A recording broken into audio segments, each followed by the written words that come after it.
This podcast is a production of the Salem Podcast Network. For more podcasts like this from courageous voices of conservative reason, visit salempodcastnetwork.com. Welcome, dear friends, to this special America First one-on-one. We are going deep dive with our good friends, our regular guests on the radio show, just to get to know them a little bit better. Today, it is an individual who has served this nation. He has worn the cloth of the Republic. And now, I don't know what's the best description. He's just kind of a professional troublemaker, Jim Hansen. Is that good? How about a provocateur and a counter-revolutionary? Provocateur extraordinaire. How about that? I like that. All right. We got so much to discuss with him. He's got his new book. He's a very prolific individual. It's Winning the Second Civil War. Calm down, Media Matters. It says, without firing a shot. Don't get your panties in a twist, Zach Patrizio. It's okay. Although this man does know how to shoot a weapon because, let's start with that. Jim Hansen, in a prior life, what did you do? I've been accused of being an airborne oboe player in the Army band. But that was the cover, right? Yeah, that was my cover. Actually, I was a Special Forces weapons NCO, so I was supposed to know about the guns. I was better at pulling the trigger than taking them apart, though. You didn't do that blindfold race, that reassembly thing? No, I did. I did that one time to pass out of the course. You had to take the 5 guns, put them in a pile, and they'd play the Jeopardy theme, which was hilarious. Oh, fun! Yeah, the tax would be there, and you're like... Springs flying. So I had an RS7 when I was in the reserves with a regimental sergeant major who's God. I mean, he is just God. This guy, I remember his name. His name was Nick Butt, former SAS guy. Literally, his knuckles would drag. Smart guy, but he had these super long arms. Hardcore dude. And he was so pissed. Because they didn't know. I was a long-haired philosophy student when I volunteered for the reserves. So I roll up to basic training, get a haircut. And then we have the weapons training. And I'd shot guns all my life. And the Browning High Power is one of my favorites. When I beat him in the rapid reassembly of the High Power, the RSM, he may have had that cool badge on his wrist with the crown, but he was not a happy puppy. They used to call them Screaming Skulls, was the Brit Army guys I worked with. Screaming Skulls? Screaming Skulls. Ran on caffeine and nicotine. The hardcore guys love them all. Nick, if you're still with us... good times. Don't take it personally. Okay, so you were the weapons guy in the Green Berets. How many years in? Oh, God, 15. Wow. And now you are all over the place, social media. You are, of course, the head of the Security Studies Group. I love that, SSG. And you think that there's a civil war occurring? Oh, I don't think there's really any question there is, and we're losing. Okay. So I think that's the real reason I wrote the book is... I segued from national security to domestic security because, as you recall, the oath says against all enemies, foreign and domestic. I think our biggest enemies right now are inside the country.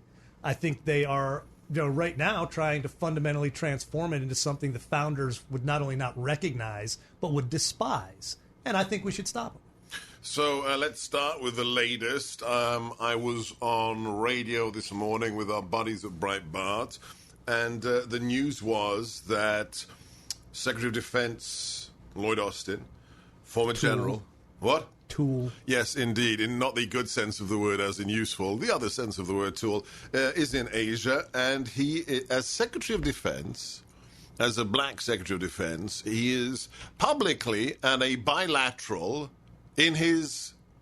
capacity as a member of the Biden cabinet, berating America for its anti-Asian racism problem, which is ironic because if Americans realize who the anti-Asian racists are... I noticed something. You noticed something, right? The latest, the woman killed in New York. Every time I see this photograph of another member of the minority committing a crime, the only thing I tweet, I think you might have noticed, is, quote-unquote, more white supremacy, Jim. And it's not. That's the sad thing. If you read the Biden domestic terrorism and domestic extremism strategy, it specifically talks only about domestic extremists, white supremacists, or militias. And it doesn't say a word about Black Lives Matter. It doesn't say a word about Antifa. And it ignores the fact that a lot of the violence against other minorities is committed by the one minority they're all trying to coddle. And I'm sorry, let's have a little reality. If you want to play this game, let's talk about what people are doing. Let's not segregate and discriminate based on skin color. Right. And when we talk about these new boogeymen, we have Mark Milley talk about wanting to understand white rage, the cause of January 6th, the quote-unquote insurrection. When we have Admiral Gilday, the most senior naval officer in America, talk about the persistent racism inside the Navy. And then we have West Point teaching critical race theory. The question is, what is the end goal of all of this? When are we going to have an address of real radicalism? Oh, let me ask you. You've got years and years and years in the Green Berets, in the U.S. Army. How many, just in a rough, how many dozen or how many hundreds of white supremacists did you come across, Jim? I met one. You met Yeah, I met one guy who was in all that time. I met one guy. He was a jerk. Everybody knew it, and it was almost a joke. He was a comically bad white supremacist. So when Sec Def Austin first thing he ordered, a 60-day shutdown of the U.S. military, couldn't you have just sent him the name of this guy? Yeah, we all could have pointed. Hey, it's that dude. Is that? No, I think the problem, Seb, is you asked what is the end game. The end game is state control. The methodology they're using is the Army as a social engineering laboratory. Yes. Because you can order the military to do things you can't make civilians do. Right. So they're doing it, and they're getting away with it. I don't know why we somehow assumed that the military was immune to that. But even O'Sullivan's Law, which says any organization that's not explicitly conservative will become liberal over time. It's happened to the military, and now we've got a woke military that is less capable of fighting wars, deterring our enemies, driving ships without crashing into each other, and spends their time doing pride marches and calling particular members of the military racist. It's not helpful. It's a bad idea. And the nice thing is, it's easier to change back than it is in the civilian world. Because it is a hierarchical organization. Commander-in-chief, next to the one who comes in, needs to head over to the Pentagon and say, I read your paper. I saw that statement. I saw this. Get out. Right, you're fired. You're done. But I have to ask you, and with your persistent connections in the military, in the national security architecture at Bragg and elsewhere, what is this doing to esprit de corps? What is this doing to morale in the meantime? You look at the situation with the police. We're going to do an hour-long special on my Newsmax TV show this Sunday, the Gorka reality check on the defund the police movement and everything else. And look, I love Leos as much as I love, our military. But if you hammer them, if you don't have their political back, if you defund them, if you use them as a petri dish for social engineering, what are you going to end up? You're going to end up with the good guys who've got skills leaving. Yeah. Leaving you with what? The guys who can't leave, okay? So, yes, it's easier to flip back. God willing, we have Donald Trump come back into the White House. But what are you hearing in terms of how seriously do people take it now inside the military? They're scared. I mean, I hate to say it. They are scared because you raise your head or up or say the wrong thing and you're toast. You rely on, it used to be a meritocracy. The military was the ultimate meritocracy. You got judged on your physical fitness, your capability to do your job, tested objectively, and got promoted based on those things. Now you get basically a social media credit score in the military for how much you go ahead and play by their games. And if you don't play, you're not going to get promoted. So they're scared. Morale is crushed. Because think about it. The one thing the military used to be is you said we only see one color. That's green. Yeah. Yeah, no. Now, first you have to see black, brown, Asian, whatever. The panoply of the rainbow flag plus. The intersectionality. There you go, garbage. And you have to look at that first. How, when you tell the black troops that the white troops are repressing them, and when you tell the white troops they didn't earn what they earned and know they earned, it was given to them by privilege and by systemic racism, how can you expect them then to meld into a coherent, cohesive unit that has good morale and has esprit de corps? You can't, and you don't. So they're killing our warfighting capability with that. And my contention, having witnessed it, having seen it with 5.5 years as a DOD civilian at National Defense University, 2.5 years at Quantico at the Marine Corps on faculty at the Marine Corps University, is the higher up the chain you go. I mean, basically 05 and above, it becomes basically expected. The political correctness, and especially when you get your first star, when you go to the capstone at Fort McNair, they become political animals, Jim. Oh, yeah, they become politicians, not even animals. I wish they had the animal instinct yet. Right. They don't. Well, they have the animal instinct of a flock of sheep.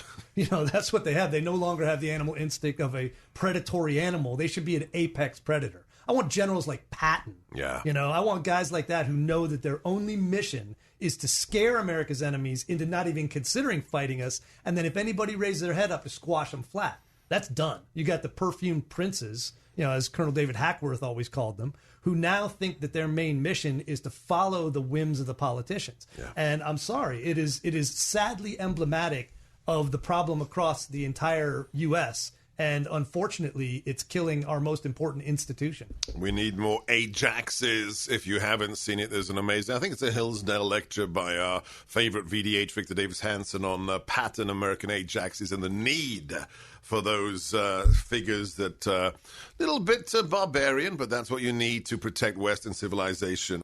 Relief factor. Have you tried every other form of pain relief only to fail and not find your answer? Well, try this incredible product that is providing liberation from pain to tens of thousands of Americans across the country, including Alicia from California. I'm a grocery store worker and have been working doubles during this coronavirus shutdown. At 52 years old, my two bad knees are not getting a rest. I literally limp to and from bed. 2 days into Relief Factor and the pain has decreased substantially. So thankful for this amazing product. That could be you. It should be you. Find out today the only way you can by ordering the 3-week quick starter pack at relieffactor.com. Call them at 800-500-8384. It'll be at your door in 3 days or less. Take it morning and evening just like I do. And I promise you, by the end of those 3 weeks, you will know whether it works for you like it works for me, Alicia, and thousands of your fellow Americans. What have you got to lose except the pain? Do it today. 800-500-8384. ReliefFactor.com. ReliefFactor.com.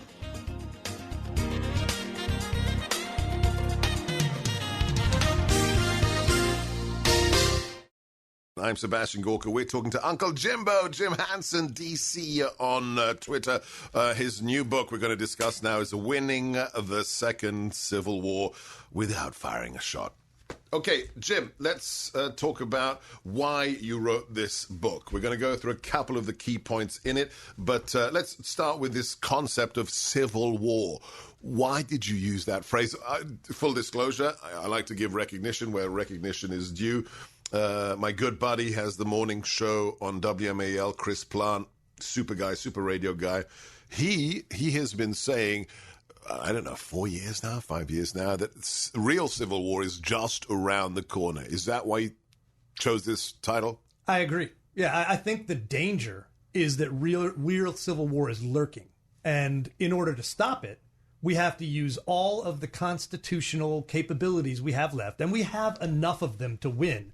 But we either treat this like a figurative war, right now, or we will have a literal one later on. Right, so we've got to win it politically to stop it happening kinetically. Yeah, and I think we've seen the start, last year. If you didn't look at last year as a brush fire campaign by the left to intimidate, conduct domestic terrorism, and be rewarded, then you weren't paying attention. Right. So I don't want our team to do that.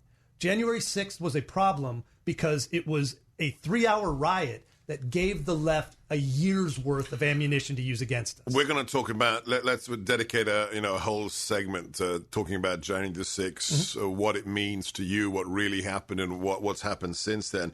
But let's talk about, let's get the worst scenario out of the way first. And I do not want there to be a second civil war in America. 600,000 dead in the first one was bad enough. However, if there were a real one, wouldn't the good guys win? I mean, yes, Antifa are a bunch of violent thugs, but they're good at sucker punches and clocking you from behind. Most of them don't know the difference between an AR-15 and a Hellcat, right?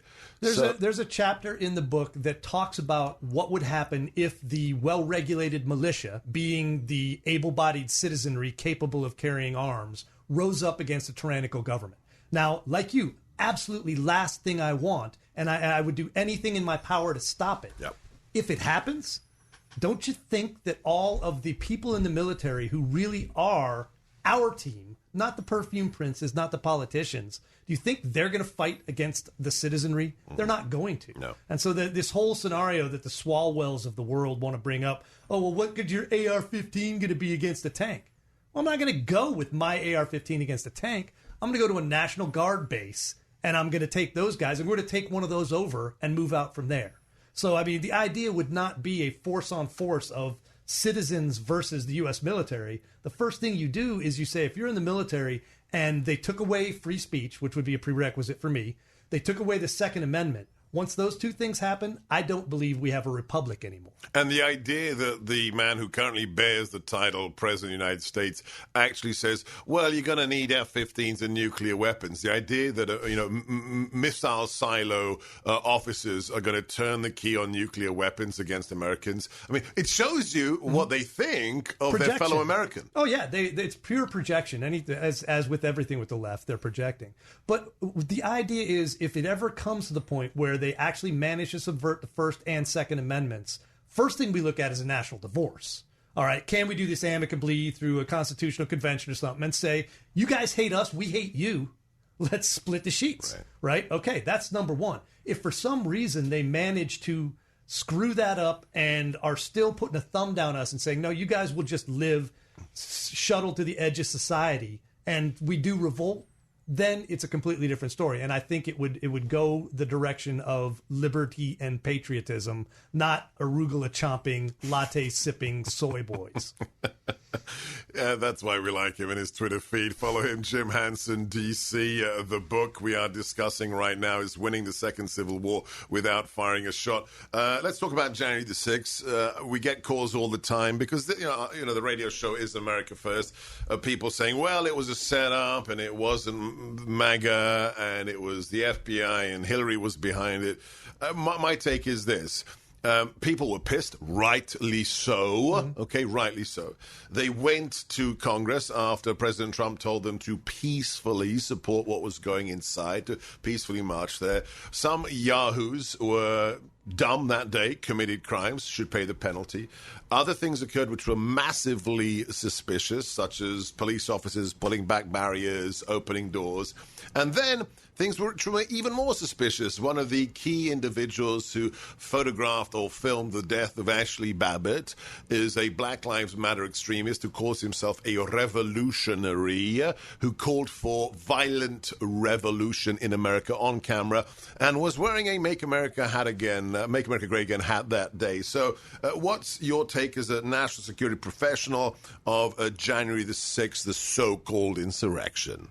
Yeah, I would not call it an insurrection in any way, shape, or form. It fits none of the requisites for that. And I agree with your characterization.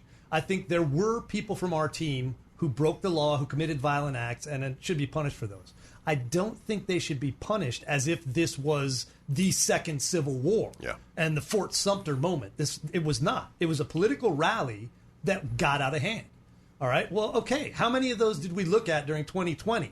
Where there were peaceful political rallies that got out of hand, and half the country burned down. Yeah, nobody seems to be real interested in holding a commission, to investigate $2 billion worth of damage, dozens of people killed, and thousands of police officers injured.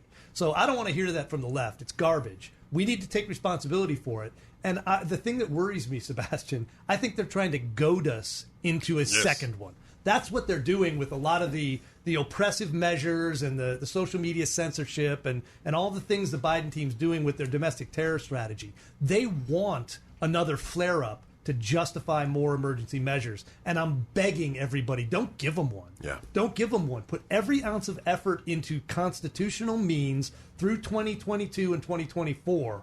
And then after that, let's reevaluate. I'm not saying that means that then we'll go kinetic, because I don't think we'll have to. I think we're going to win. We just haven't been focused on this. So stay cool and fight hard legally. Yeah, don't let them provoke you. We'll talk about next year in 2024 in a second with Jim Hansen at Jim Hansen DC. But let's talk about this I see everything that's happened in the last 6 months, specifically what's happened in the last few days with this select committee, as an attempt more than to goad us, but to truly criminalize conservatism.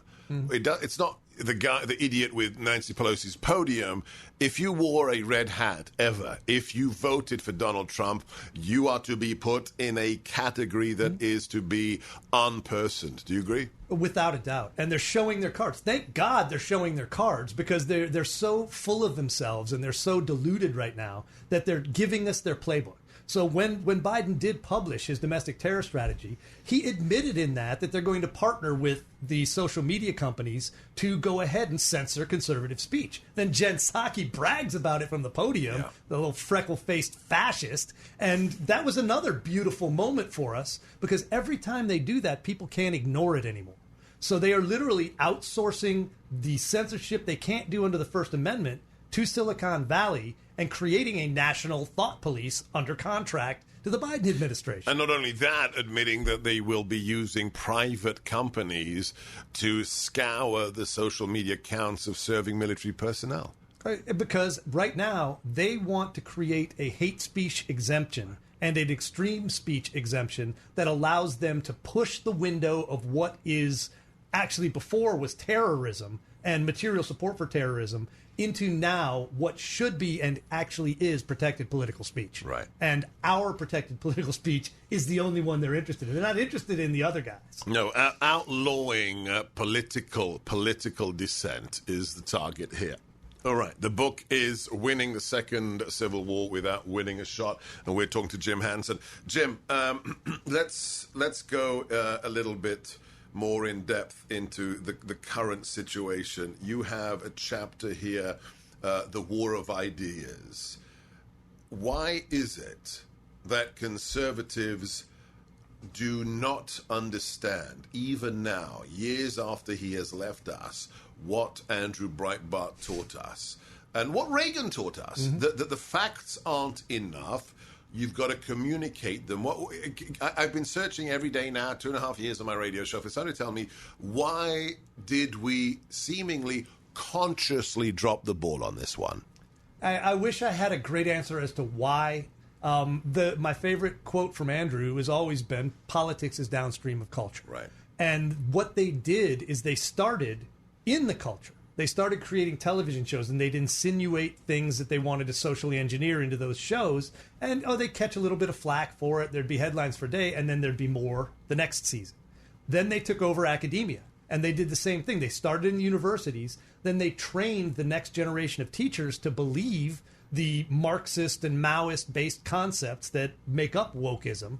And now they're teaching those at the kindergarten and up level. So by doing that, they have snuck a march behind us and took over the minds of the next generation. So we've got 3+ generations now who don't know the facts about the founding of this country, who don't understand why we have federalism. Why does the Constitution exist? Why is it not just a dusty old parchment, written by bald white guys in wigs? Well, it's the second best document after the Bible on earth. So because of that, we have to reteach those things. So the War of Ideas says we can't assume that anybody younger than you and me actually knows this. Gen X is the last generation that was taught about America. After that, they were taught that America is bad. America last. So now we get back to teaching them, no, actually America first. We're exceptional because individual liberty trumps state control. And the War of Ideas is our individual liberty as exemplified by the founding documents in this country versus statism and totalitarian authoritarianism that they believe is what we need to control people who don't do what they want. Okay, that's the conservative world. Let's go inside that into actors. My contention, Jim, is that the GOP is the second biggest problem. I have a fear that after Donald Trump left politics or was forced out of politics, a lot of establishment people went, now we can get back to being the puppy dogs of the Democrats. How much of an obstacle do you see to that mission of getting us back to where we should be, the actual GOP establishment? The biggest obstacle on our side, by far. And I would equate them to, we were talking about the Pentagon, they're the perfumed princes who would rather do the bidding and be beloved by the political class than to do the hard work, the pragmatic work that needs to be done. And so we're going to have to push them out of the way. And that's one of the things we can do. One of the things that really makes me feel good is I feel a groundswell now. People have had enough. There's plenty. There's COVID. Because of CRT and COVID. All of it. And they're mad. And they're like, what can we do? But are people building on that? I think so. I think there's more instances of people taking control of things that before. Because one of the contentions in the book is that we were focused on national security, foreign policy, and business and families. Yeah. All right. They were focused on fundamentally transforming America. All right. We did our job. They did their job. All right. The problem is now they're actually in sight of toppling the republic. So we have to focus on what they were doing and stop that fundamental transformation. I think people see that now. It had to get bad enough. It's like most things. There's a tipping point. It had to get bad enough that all of a sudden people saw, well, wait a minute. They're forcing us to get experimental drugs. They're locking down schools. They're doing all the things they did with COVID. They're teaching them racist things. And all of this is happening right in front of our eyes, and it can't be ignored anymore. Yeah. That's really, they've roused the silent majority who will be silent no more. We have to build upon it, and we have to build upon it now. So, Jim, you've written a new book. It's called Winning the Second Civil War Without Firing a Shot. I'm going to ask you, let's talk about first things first, social media. You understand information operations, you understand irregular warfare. Do conservatives have an answer for the social media challenge? Because we hear all this titled, Section 230, we hear break it up. I don't see anything happening, even if we win the House and the Senate. So what is the right answer? Is it creating these conservative ghettos of, Getter, Parler, and Rumble? I think we have to. I mean, I don't think that's the solution, but it has to be part of it. When we're trying, look at the Soviet Union. They invented something called samizdat, which was passing information around underground because they couldn't pass it above ground. That's how they built something that got to be above ground. So you have to do that. I think we also have to fight every place we can and refuse to accept the fact that they did us a favor with this partnership with government, because that's illegal. That's literally, there is a case somewhere in the 70s that said you can't, as government, coerce or collude with private companies to do things you're not allowed to do as government. Right. All right, they're doing that right now. So what Jen Psaki said is exhibit number one for Donald Trump's case. I know his lawsuits, not my favorite thing the way it's set up, but he was absolutely right. The kernel in the middle of that lawsuit that says the government is now using social media to do things it can't do to shut down political speech. 100% correct. Why do you not like the way the class action was set up? I don't know. The lawyers I know don't like it, so okay. I'll jump out of that quickly because I don't know enough to argue that point. But I'm glad it's filed. And now what we need is more, and we need the lawyers who think they know how to win cases on other things to file more, because that's what the lawfare is legal. That's one way. That's one of our constitutional means. So file lawsuits. Another good angle is consumer law. A lot of states, and that's where we can do things at state level since we don't have federal power now. So the states should be passing laws like Ron DeSantis did, one of my favorite governors, and Abbott in Texas. They're getting stuff done that says you're not allowed to discriminate in our state based on political affiliation. And your terms of service say you don't. So now there's a tort that people can use to sue in those states. And they should be right now. If you're a rich person on the right or a libertarian or some of these Bitcoin guys, give money to do that because they do. We need to sue. We need to make it too hard and too costly for the tech companies to continue what they're doing. That's how we beat them in the end. Let's talk about the other side for a second. Jim, to win any war, kinetic or otherwise, Sun Tzu taught us 2,500 years ago that you've got to understand the enemy. You've got to understand why you're fighting and who you are, but you've got to understand the enemy and what they believe and what their strategy is. I have a contention, and I haven't used this with you. I want you to be a kind of sanity check on me. Things are a little different in comparison to the Clinton years and to the Obama years.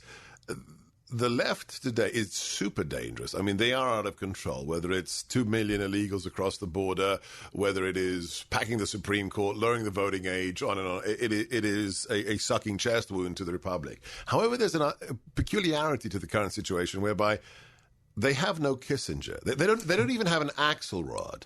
The current Democrat Party are hardcore ideologues. Kamala Harris is the perfect example. The hardcore ideologues like AOC or cretins like Kamala. I mean, really dumb, quantitatively dumb people, which is dangerous. I mean, if you've got an ideology or you give in to ideologues and you're stupid, you can be just as dangerous as many others. But do you share this analysis that they're not?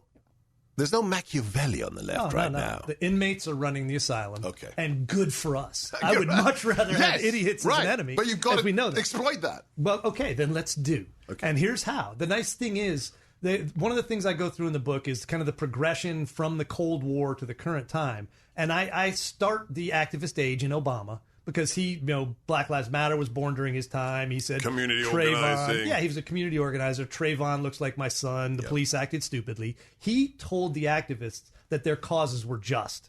All right, and so they were still, but they'd been slowly doing it, and then it bumped up during Obama, and then when Trump came in a lot of ways as the antidote to what Obama had been doing to the country, they lost their minds. Right. They ripped the masks off, and they said, "You're damn right. We do hate this country. And we want to burn it down and build a new one."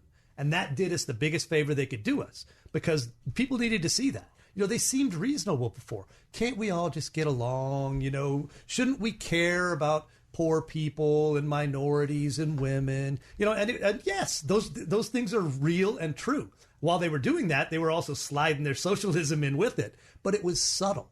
They lost that. Trump made them crazy. And so now we have the crazies ascendant. And God bless them. Good, please show that. Fly the freak flag, and that'll tell our team who we're actually dealing with and make them more likely to fight. On that issue, the freak flag, it's also my belief that outside of COVID shutdowns, parents seeing the insanity of CRT on their kids' Zoom classes, one of the biggest good triggers is this extremist transgender agenda that white suburban moms are going to say, what? That hairy guy's using my daughter's restroom? Mm-hmm. Do you think that also that could be one of the good catalysts? Absolutely. And I don't care what someone does. If you wanted me to call you Susie, and I just out of decency myself, I'd call you Susie. Yes. I wouldn't believe you were Susie. Right. But also you wouldn't agree to the government forcing you. No, I don't believe the government forced me to do anything. That's why Jordan Peterson's famous. Yeah. Right? Yeah. Really? Because he said, okay, I would call you that out of politeness, right, but the Canadian state ordering me to and calling it a crime if I don't, Right, and that's where your point about suburban moms, they're like, I am perfectly willing to treat people nicely and politely because I'm a decent person. Right. You can't tell me I have to believe that someone can change their mind and change their sex. So they made gender, the words that now make up gender are meaningless. Yeah. Right, they're absolutely positively meaningless, which was unhelpful to, being able to understand people, but you can't change XX to XY with the power of your mind. And telling people they have to pretend that's true is another thing they're doing to drive people into our camp. And again, please do. Yeah, I think we just have your new tweet, Jim Hanson's tweet. You cannot change X chromosomes to XY chromosomes through the power of your mind. It is science denial. We're seeing a lot of science denial, aren't we, with regards to masks? Oh, God. I can't believe they're going to try this again. Thank you. Again, yes. I thank you for idiots for our thing, because the numbers don't justify it. So that's the thing. I kind of studied under the head of my department. When I taught at National Defense University, the head of our department, the War and Conflict Studies department, was a guy who'd physically been to every bloody insurgency on the planet. Even as a plebe at West Point, he took the summers off to go to Laos, which is nuts, okay? And he said one of the rules of irregular warfare, and we are in the midst of an irregular political war, is the insurgent, and you call us the resurgents in your book, the insurgent plays for the breaks. When the other side are cretins, Good. Exploit their cretinism. When they, as you said, when they rip off the mask, that's when you shine a very bright light on their blood-stained fangs and their admission of who they are. Okay, good. All right. Jim Hansen, the book is Winning the Second Civil War Without Firing a Shot. You go through numerous action items with regards to the election last year, the warfare of politics, the flip of von Clausewitz. You talk of a resurgent right and the counterattack. Let's talk about the man that forced the left to take their mask off, and that's my old boss, President Trump. I can't be convinced to change my mind because 3 years is a lifetime in politics. But at the moment, I want him back in office, and I know he's going to run because the situation is so bad in this stinking city that we have to have a berserker in chief. We have to have, as you said, that a guy who hires people like you or Kurt Schlichter to go into the Pentagon and fire those generals if they are ministers of wokeism. We need to have departments shut down. We need to have departments moved to Wyoming. That's why I support him. I don't know if he'd be a berserker in chief. He was pretty good at crushing the China last time. Where do you see the future of the 45th president? Like you said, it has to be a member of the fighting wing. Yeah. Trump will do the job. I think he had issues with not bringing the people I think he needed into office. I think he listened too much to certain people very close to him who gave him bad advice about personnel. So he would have to fix that problem to get my full support. But I would vote for him 100%. And I think he did one thing no one else could have done at a very pivotal moment that I believe saved the Republic. He beat Hillary Clinton. Yes. All right. No one else in the Republican Party could have done that. And because of that, we got 250 federal judges and 3 SCOTUS justices. Can you imagine if there were 3 more, Sotomayors or Kagans editing the Constitution? We would have speech codes. Hate speech would be exempt from the First Amendment, and they would be busy with Beto O'Rourke knocking on my door. Bad idea. trying to confiscate guns. So he saved the Republic, and I believe he could do the same again. I believe there are others who could too. Like I said, huge fan of Ron DeSantis. I think he has shown executive skills that have been exactly what we called for a lot of times that I wish Donald Trump had done. But I don't care. I'm going to back our guy because this is a team sport.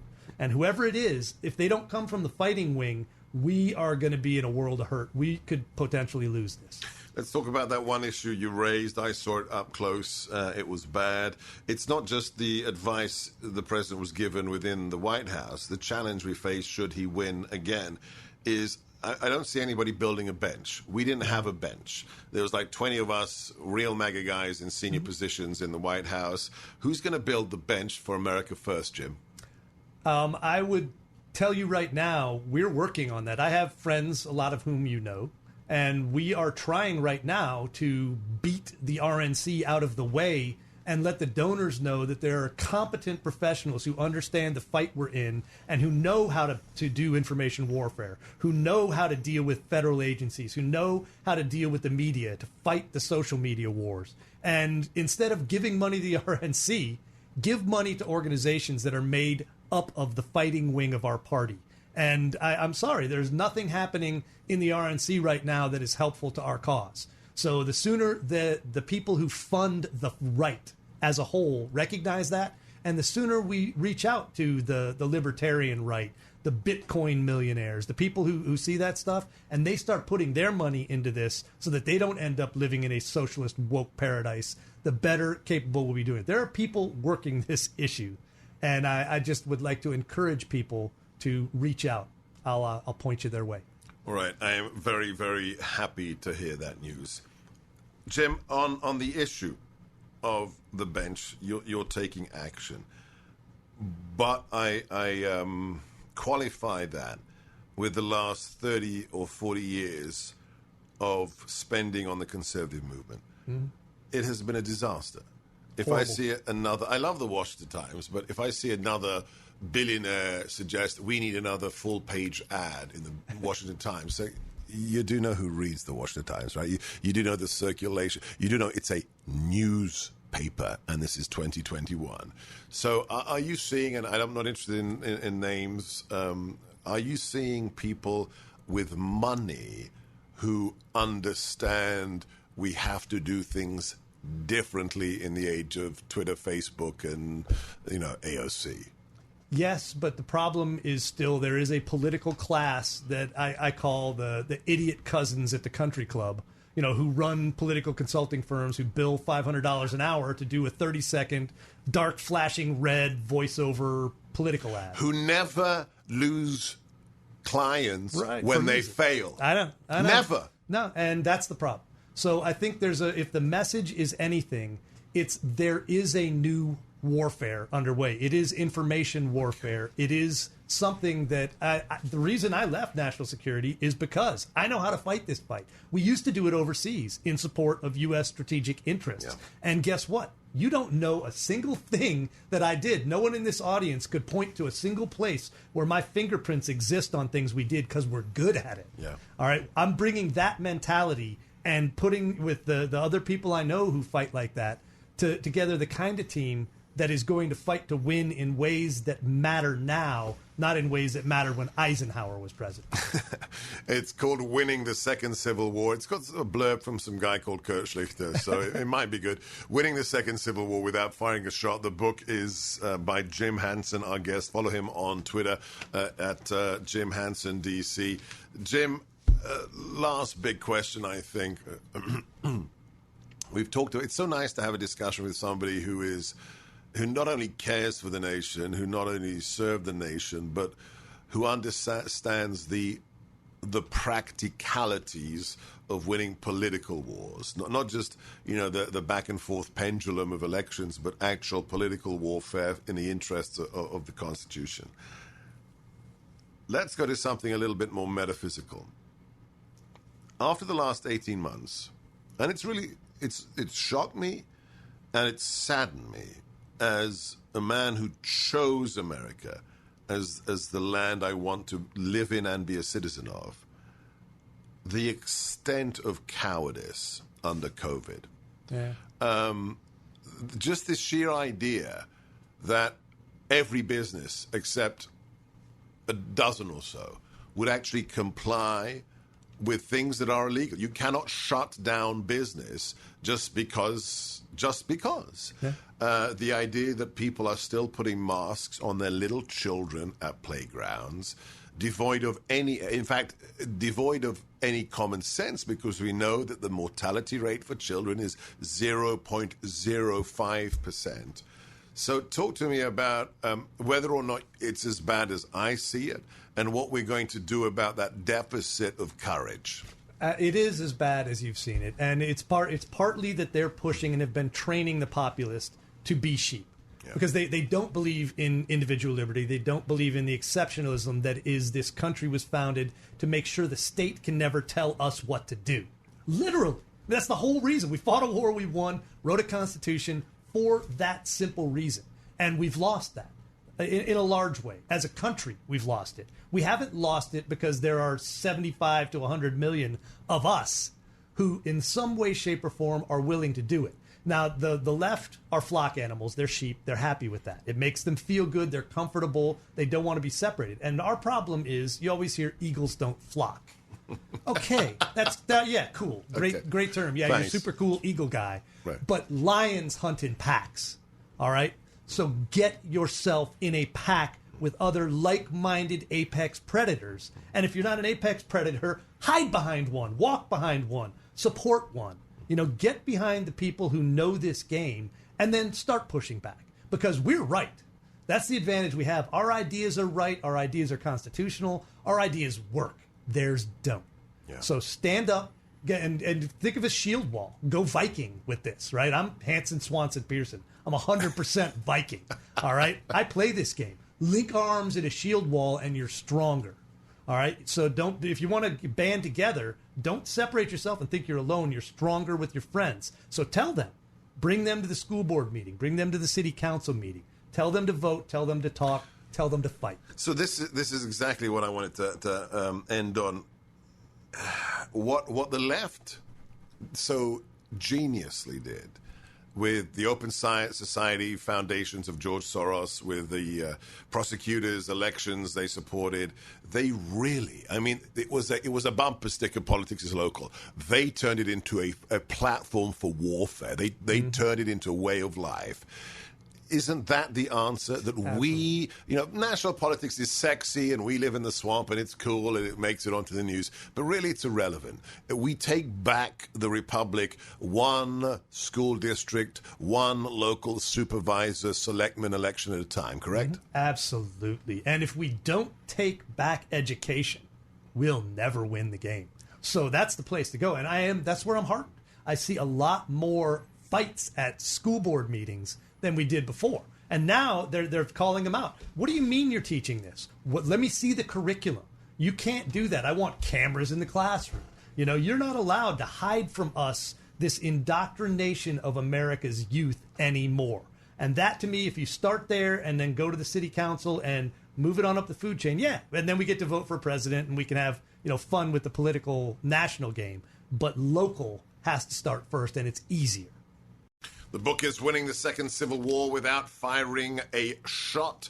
Jim Hansen is the author. Follow him, Jim Hansen, DC.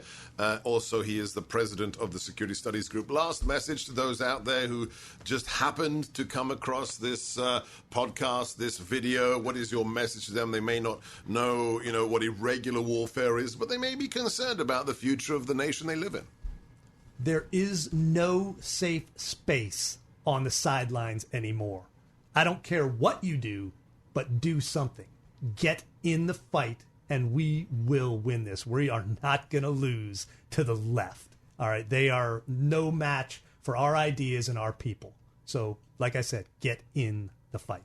Get engaged, and we will win. Thank you, Uncle Jimbo. All right. Thank you.